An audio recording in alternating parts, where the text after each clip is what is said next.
Mga ka-disciple, alam mo yung feeling na ang dami mong alam tungkol sa Diyos pero parang hindi nagbabago ang buhay mo? Baka kasi hindi lang sa pakikinig ang problema, kundi sa pagsunod.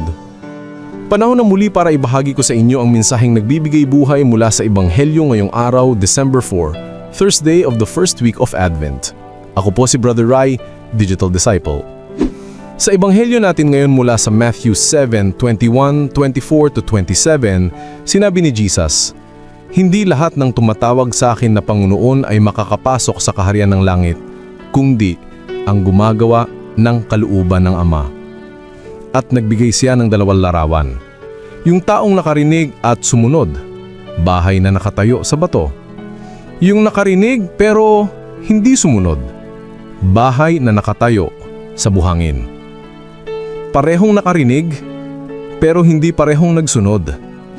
Mga ka-disciple, Advent reminds us na hindi sapat ang pagdadasal, pagsisimba o pakikinig kay Lord kung hindi nagreresulta sa pagbabago.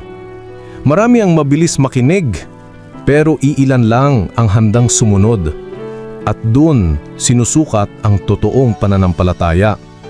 Kung gusto mo ng buhay na matatag sa unos, tukso at hirap, kailangan mo itong itayo sa bato, hindi sa buhangin.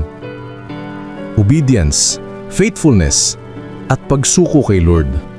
Hindi sa dami ng naririnig na susukat ang faith natin, kundi sa dami ng ginagawa natin ayon sa Anya. Mga ka-disciple, ngayong Advent, piliin natin na hindi lang makinig, kundi sumunod at magbago. Ako po si Brother Rai. Online for Christ, offline with purpose. God bless.